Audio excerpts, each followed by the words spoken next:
اللهم صل على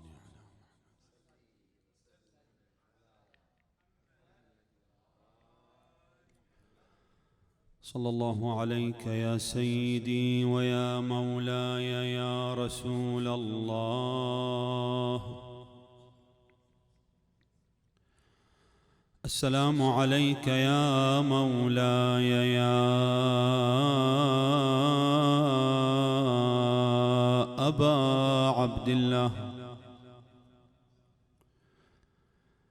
وعلى الأرواح التي حلت بفنائك وأناخت برحلك. عليك مني سلام الله أبدا ما بقيت وبقي الليل والنهار. ما خاب سيدي من تمسك بكم، أمن من لجأ إليكم. يا ليتنا كنا معكم سادتي فنفوز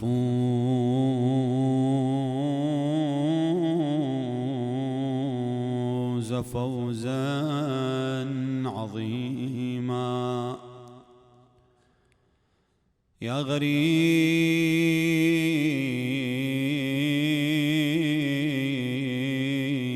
يا مظلوم كربلاء، أرى عمري مؤذنا بالذهاب، تمر لياليه مر السحاب، وتفجأني بيض أيامه، فتسلخ مني سواد الشباب،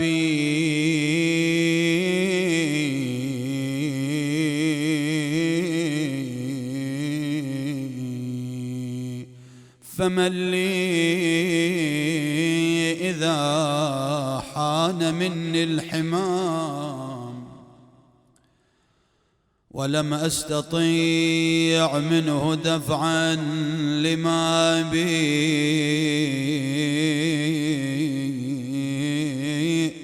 ومن لي إذا شلت فوق السرير،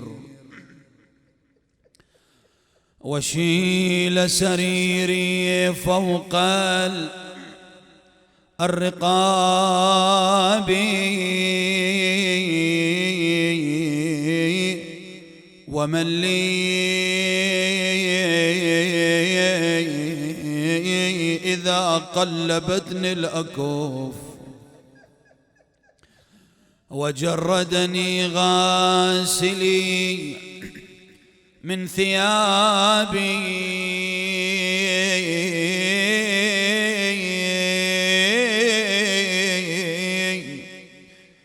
ومن لي إذا صرت تحت التراب، وأصبحت في وحشة واغتراب، ومن لي إذا منكر جد في سؤالي، وأبلى عظامي عفر التراب،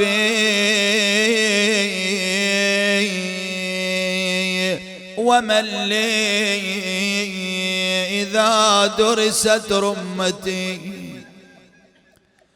وأبلى عظامي عفر التراب، ومن لي إذا امتازت الفرقتان، أهل النعيم وأهل العذاب أبي اللطف وهو الغفور الرحيم أم العدل وهو شديد العقاب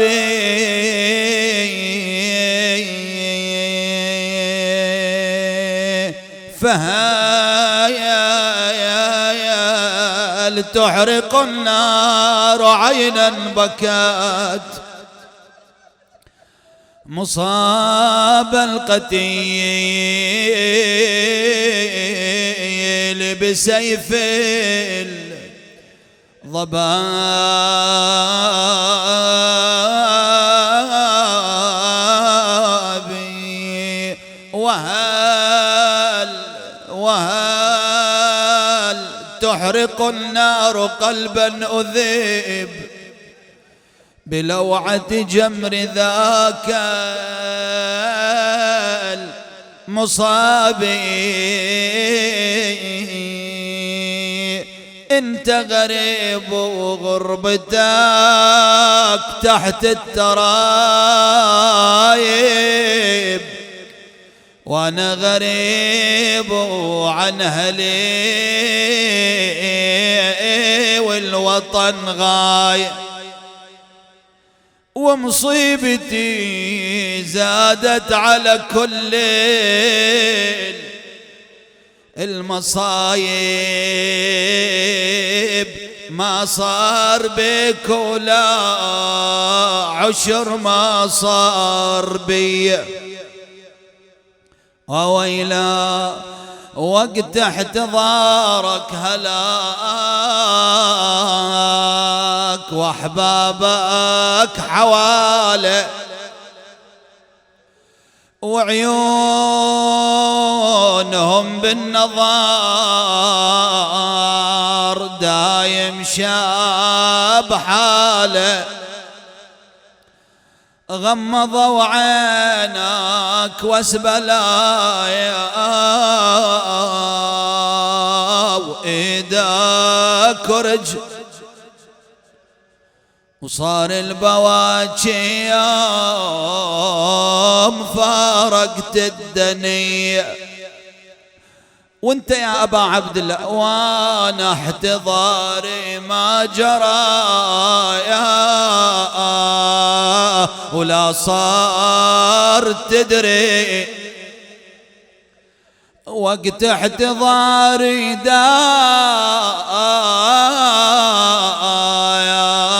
الشمر انفاق ويهبر بسيفه ويحز وداج نحت وانا واخوتي وعزوتي فوق الوطيع وحسينا من عقب موتك حشما ولك الرجاجي شالوا الجنازة وارتفع منهم التهليل وانا بقيت على الثرى من غير تغسل وظليت على حر الثرى جثتي رمي حسينا وانت عقب ما كفناك ابن عاش حطا صلوا عليك ووعد شفير القبر جاء أهلك تجر حسرة وسط اللحد مدى وهالل ترابوا بالبجاية ضجوا سوي. أويلي أويلي وانا عقاب ما داس صدر الشمر بن عاد، والله بن عال هبر وداج وشال راس فوق عسال، وظلت الجثة معفرة في حر الرمال، وبيها من الطبرات 1900. الأمر والمرجع لله ولا حول ولا قوة إلا بالله. العلي العظيم. وسيعلم الذين ظلموا وآل محمد أي منقلب ينقلبون، والعاقبة للمتقين. ورد في دعاء سيدنا ومولانا بقية الله الأعظم صلوات الله وسلامه عليه: وسدد ألسنتنا بالصواب والحكمة، واملأ قلوبنا بالعلم والمعرفة، وطهر بطوننا من الحرام والشبهة. عطروا مجالسكم بالصلاة على محمد وآل محمد.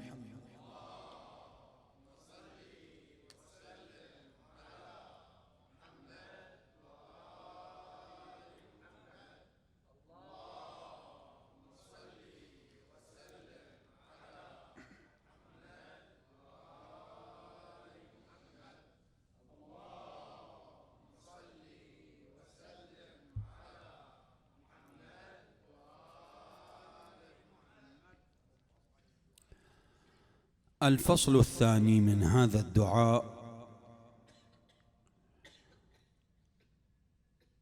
والذي يبدأ بواحد من المقومات الهامة في حياة الإنسان المؤمن. الأمر الأول، نجد أن الإمام صلوات الله وسلامه عليه يطلب من الله تعالى: وسدد ألسنتنا بالصواب والحكمة. إن الإنسان لا يكون بين عشية وضحاها حكيما أو مسددا من قبل الله إلا من خلال عمله وسلوكه وإخلاصه واجتهاده. ورد في كتاب الله العزيز: ألا بذكر الله تطمئن القلوب. هناك ملازمة بين لسان الإنسان وقلبه، كما ورد في دعاء كميل: واجعل لساني بذكرك لهجا وقلبي بحبك متيما. لكن كيف يكون الإنسان لهجا؟ هل بمجرد تكرار الذكر وقراءة القرآن والأدعية هل هذا يجعل الإنسان ذاكرا لله تبارك وتعالى؟ من الناحية الظاهرية نعم، لكن من الناحية الباطنية حتى تحصل على آثار الذكر وأسراره لا بد من التأمل والتدبر في أساس الذكر. ليش الله يقول ألا بذكر الله تطمئن القلوب، وإحنا نقرأ القرآن ونفعل ونذكر الله تبارك وتعالى لكن لا تتحرك قلوبنا؟ والسبب في ذلك أننا لازلنا في مرحلة الألفاظ. متى ما تجاوز الإنسان مرحلة اللفظ وصل إلى عميق المعنى. السيد عبد الكريم الكشميري أعلى الله مقامه الشريف أحد العرفاء الكبار ينقل عن أستاذه أستاذ العرفاء السيد القاضي على الله درجته، يقول: سألته كيف وصلت إلى هذا المقام؟ قال: بشيئين، الأول الذكر. ما معنى الذكر؟ كان السيد رحمة الله عليه كثير الذكر، وذكر عن السيد الكشميري أنه كان يقول في سجدة الشكر في صلاة الليل الذكر اليونسي 4000 مرة. المسألة ليست بالعدد بقدر ما هي مسألة حضور تلك المعاني حين التلفظ بها. ومتى ما وصل الإنسان إلى هذا المستوى فإن الله تبارك وتعالى سيجري على لسانه الحكمة والصواب. في وضعنا الاجتماعي دائما ألسنتنا تسبقنا بمراحل كثيرة، كاستعجالنا في الحكم على الآخرين، أخطاؤنا التي نشخص بها بعض الأحيان نحتاج إلى التروي قليلا، نحتاج إلى أن نكون واعين إلى أن كل كلمة من كلماتنا هي تحسب علينا. قبل كم يوم كان موقف أمامي بالسيارة، وأكو كان قدامي سيارة وأنا السيارة الثانية وراي سيارات. فجأة هذا الإنسان اللي قدامي وقف، فصارت العالم كلها تضرب الهرنات والناس تصيح وكذا، حتى واحد منهم طلع ايده من السيارة وصار يعلن بالشتائم والسباب. حقيقة كان موقف إنساني لأبعد الحدود. بعد ذلك لما عرفوا سبب توقف هذا الرجل، أنا على يقين أنه لام نفسه، إلا إذا كان إنسان لا يكترث وما عنده لا ورع ولا عنده دين أصلا، فما راح يبالي بشيء. تفاجأنا أن هذا الإنسان وقف لأجل موقف إنساني عظيم، موقف يكبره الله تبارك وتعالى، الحفاظ على الأرواح حتى لو كانت روح حيوان أجلكم الله. هذا كان قدامه سنور داسته سيارة وأوشك على الهلاك، لكن أكو عنده حالة من الهلع، الظاهر أكو عنده رجل مكسورة أو ما شابه ذلك، فكان هذا الحيوان يحاول قطع الطريق حتى يتباعد عن منطقة الخطر حتى لا تجي سيارة ثانية وتدوسه. هذا الإنسان لو كان واحد من هذولا دعمه وداسه وقتله، لكن أكو عنده حس إنساني. وهذول اللي وراء استعجالهم بالحكم وشتائمهم وسبابهم على شنو؟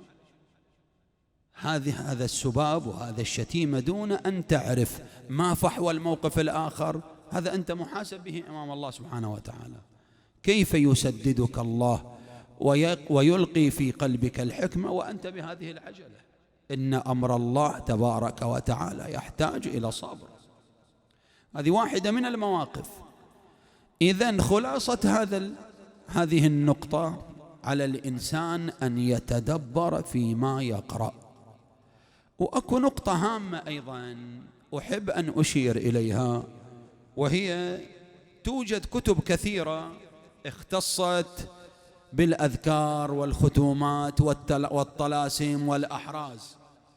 من الخطأ بمكان أن يقرأ الإنسان أي ذكر يشوفه يعجبه ويكرر بالعدد المذكور، ربما تكون آثار هذا الذكر عليك سلبية، ربما أنت ما عندك قابلية لاستقبال آثار هذا الذكر، فأنت تحتاج إلى أن تتريض ولا أن تلج في هذه الأمور دون أن لا تعلم فيها. حتى الأذكار لها اختصاصات. ثم يقول الإمام صلوات الله وسلامه عليه: واملأ قلوبنا بالعلم والمعرفة. ما الفرق بين العلم والمعرفة التحصيليين اللذين يحصلهما الإنسان بنفسه، وبين العلم والمعرفة التي يمدك الله بها. أكو فارق كبير جدا. علمنا قابل للتلاشي والنسيان، علمنا قابل للخطأ، أما ما يعطيك الله تبارك وتعالى إياه فهو ثابت لا يزول إلا إذا تنازلت عنه أنت.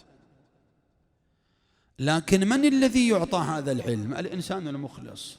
يقول النبي صلى الله عليه وآله: من أخلص لله 40 صباحا جرت ينابيع الحكمة من قلبه على لسانه. واحدة من القضايا، السيد الموحد الأبطحي رحمة الله عليه، أحد العلماء الأعلام في قم المقدسة، وصاحب كتاب زيارة عاشوراء وآثارها العجيبة، سمعت منه هذه القضية مباشرة دون واسطة. يقول: تشرف بزيارة قبر النبي صلى الله عليه وآله، رزقنا الله وإياكم الوصول. يقول: كان عندي شوق إلى أن أزور رسول الله صلى الله عليه وآله بالزيارة الجامعة، وما كنت أحفظ هذه الزيارة عن ظهر قلب. يقول: كان عندي كتاب مفاتيح الجنان صغير، فتحته وأنا مقابل القبر، صرت أقرأ، فإجالي واحد من هذولا وأخذ من عندي الكتاب وقال لي هذا شرك وكذا ومشى عني. يقول: فأنا أحسست بحسرة ولوعة، أنا جاي وكل شوق أن أزور النبي بالزيارة الجامعة، فصار يقسم برسول الله وبالزهراء أنه ما كان يحفظ تلك الزيارة، ولكن الله تبارك وتعالى ببركات رسول الله والزهراء ألقاها في قلبه وأكمل زيارته دون زيادة أو نقصان. ويقول: منذ ذلك اليوم لم أنس الزيارة الجامعة، ولم أنس منها كلمة واحدة.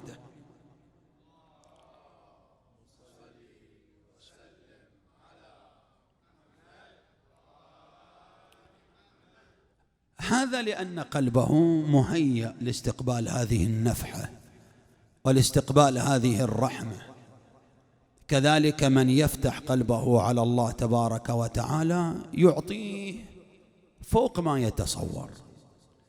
لذلك: واملأ قلوبنا بالعلم والمعرفة. الإنسان الذي امتلأ قلبه بحب الدنيا والمعاصي والذنوب والخطايا فإن قلبه لن يمتلئ بالعلم ولا بالمعرفة. الأمر الثالث: وطهر بطوننا من الحرام والشبهة. هناك طهارتان، أكو طهارة مني أنا، وأكو طهارة معنوية، طهارة مادية وأكو معنوية. الطهارة المادية التي أحصل عليها من خلال ابتعادي عن المحرمات والشبهات.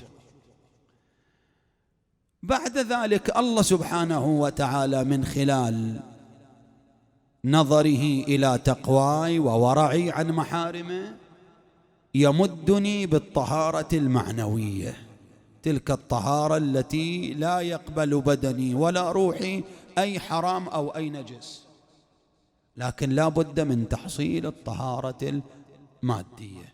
شلون الإنسان يحصلها؟ أولاً لا بد أن يختار الطعام والشراب الحلال، ولو كان في طعامه أو شرابه شبهة بسيطة فعليه أن يتقي الله ويبتعد عن الشبهات حتى يكون طعامه وشرابه حلالاً. اليوم نبتلى في هذه القضية الجوهرية، وهي قضية الطعام والشراب من خارج المنزل. هناك ما لم يذكر عليه اسم الله، هناك ما لم يذبح على الطريقة الشرعية، هناك كيف يمكن التعامل مع هذه الأمور؟ التعامل مع مثل هذه الأمور ينبغي أن يكون بدقة وحذر. في صراط النجاة للسيد الخوئي على الله مقامه سئل أنه لو كان هناك إنسان أكل من هذه اللحوم المستوردة أو ما لم يذبح بالطريقة الشرعية لكنه لم يكن يعلم بأن هذا غير مذكى أو أنه مشتبه به، هل تترتب الآثار المعنوية عليه أم لا؟ فأجاب نعم تترتب الآثار. نعم هو شرعا إذا ما كان يعلم غير مأثوم، لكن هناك آثار معنوية، هاي الآثار هي الخطرة. الآثار يمكن نلحظ بعضها في دعاء كميل: اللهم اغفر لي الذنوب التي تهتك العصم، تنزل النقم، تغير النعم، تقطع الرجاء، تحبس الدعاء. هاي آثار. كيف يتخلص الإنسان من هذه الآثار؟ من خلال حذره وتقواه وورعه. لابد أن يكون الإنسان ملتفتا إلى كل هذه الأمور. الشيخ الأنصاري قدس الله تربته الطاهرة كان عنده زميل وياه في نفس الغرفة بالمدرسة، وكان الشيخ يملك مبلغا يكفي لشراء قرص واحد، فقال إلى زميله، قال له أنا عندي مبلغ يكفينا لشراء قرص، ايش رايك أنت تروح تشتري لنا هذا القرص ونقتسمه نصفين، نصف لك ونصف. استحسن الفكرة وطلع هذا.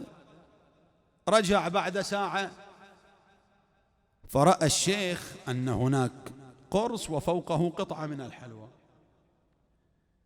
فقال له أنا أعلم أن هذا المال لا يكفي لشراء هذه القطعة، من أين جئت بها؟ فقال له كل ولا تسأل، لا تسألني من وين.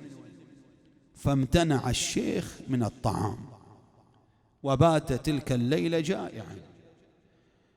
دارت الأيام والسنين، هذا الزميل إجا إلى النجف يسأل من هو مرجع الطائفة، قالوا له رجل يسمى الشيخ مرتضى الأنصاري. يقول أنا هذا كأني أعرفه، مر علي هالاسم.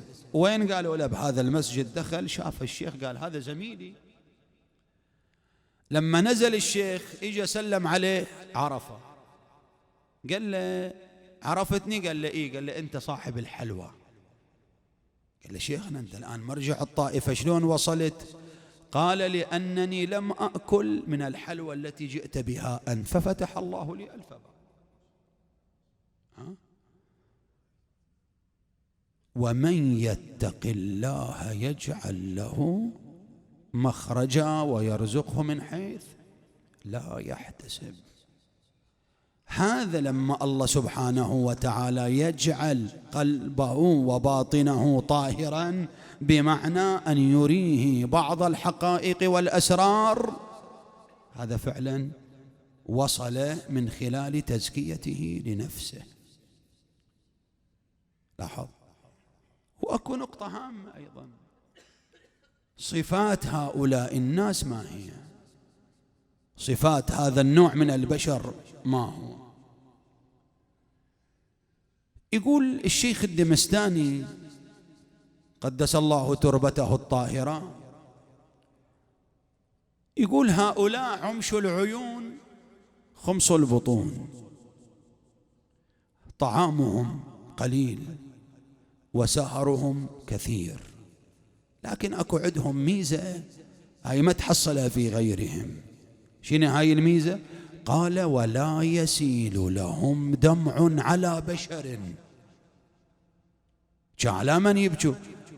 إلا على معشر في كربلاء قتلوا، بس على الحسين يبكون. ما ذكرت عند مؤمن ولا مؤمنة إلا واستعبرا. أنا قتيل العبرة والليلة جمعة، أتبكون على الحسين أم لا؟ أتستعبرون على الحسين أم لا؟ شي يقول الخليعي؟ يقول إذا شئت النجاة فزر حسينا غدا تلقى الإله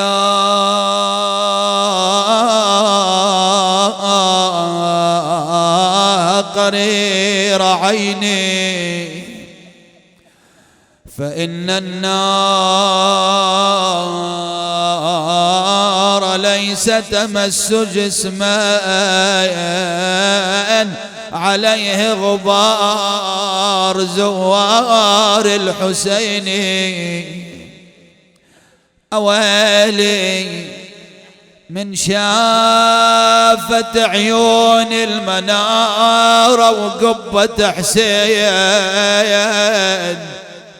هاجت أحزاني وسالت الدمعة من العين من عادة الزوار تستأذن الرحمن والزهرة والكرار والمصطفى العدنان وانا من اللهفة اجيتك بلا استئذان اهتف ونادي لنصرتك لبيك يا تريد توصل رسالة للحسين يا ولا؟ يلي تزور حسين بلغ لي رسالة وصل ضريحة وخل دمعك بالهمال وسئل صدق داس الشمر صدر بن عالي هبر وداجه وشال راسه فوق عس حسينا يلي تزور حسين بلغ لي تحية يوصل ضريحة وخل دمعاتك جري. هاي ألمك هالسؤال يا لا؟ وسئل صدق رضت عظام الأعوجية رضضت صدره وطشرت منه الأوس. بعد يلي تزور حسين خل الدمع جاري وسئله صدق لفا وعظام في بوا.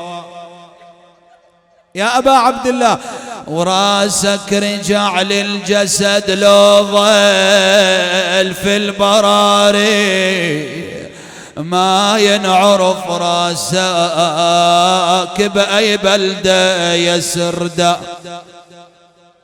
بعد هالبيت يلي تزور حسين خل الدمع هدان وسئله عقب عين شجرة بحالة النسو.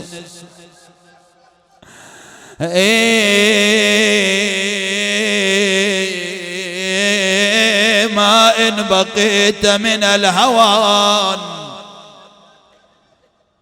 على الثرى ملقا ثلاثا في ربا ووهاد لا لكي تقضي عليك صلاتها زمر الملائك فوق 7 شداد. اللهم صل على محمد وآل محمد. اللهم من على مرضى المؤمنين والمؤمنات بالشفاء والعافية اقضي حوائجنا وحوائج السائلين والحاضرين اللهم فرج عن أسراء المؤمنين والمؤمنات فرجا عاجلا قريبا يا أرحم الراحمين، وارزقنا زيارة الحسين.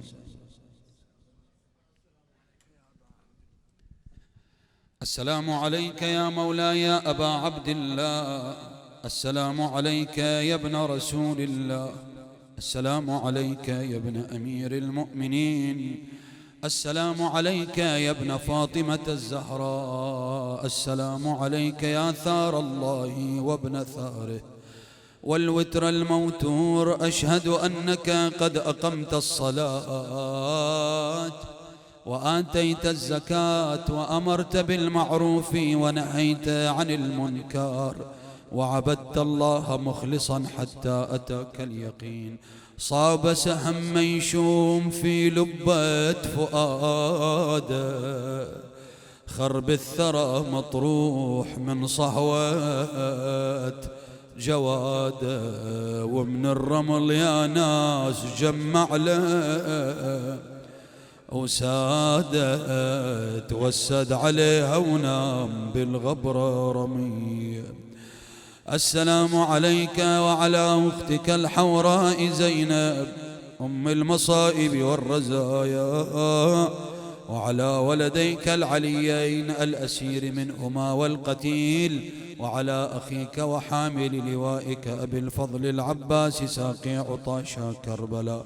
ليش ما رويت قلبك يوم طبيت الشريعة؟ قال يا مظلوم تدري بالوفا شيمة وطبيعة، شلون عباس يتروى وينسب سكنه ورضيعة. صلى الله عليك يا مولاي يا أبا عبد الله، وعلى الأنصار المستشهدين بين يديك، وعلى ملائكة الله الحافين حول حرمك الشريف المستغفرين لزوارك جميعا ورحمة الله وبركاته. السلام عليك يا مولاي يا بعيد المدى وثامن الأئمة النجباء، السلطان علي بن موسى الرضا المرتضى الراضي بالقدر والقضاء. وفقنا الله يا مولاي في الدنيا زيارتك وفي الآخرة شفاعتك، ولا فرق الله بيننا وبينكم طرفة عين أبدا. السلام عليك وعلى آبائك السبعة وأبنائك الأربعة، وعلى أخيك القاسم وأختك فاطمة المعصومة، وعلى ملائكة الله الحافين حول حرمك الشريف المستغفرين لزوارك جميعا ورحمة الله وبركاته. السلام عليك يا مولاي يا صاحب العصر والزمان، السلام عليك يا شريك القرآن، السلام عليك يا قاطع البرهان، السلام عليك يا إمام الإنس والجان. عجل الله تعالى فرجك وسهل الله مخرجك، وجعلنا من أتباعك وأعوانك والذابين من بين يديك وتحت لوائك، إنه على كل شيء قدير وبالإجابة جدير. وصلى الله على محمد وآله الطاهرين والفاتحة مع الصلوات.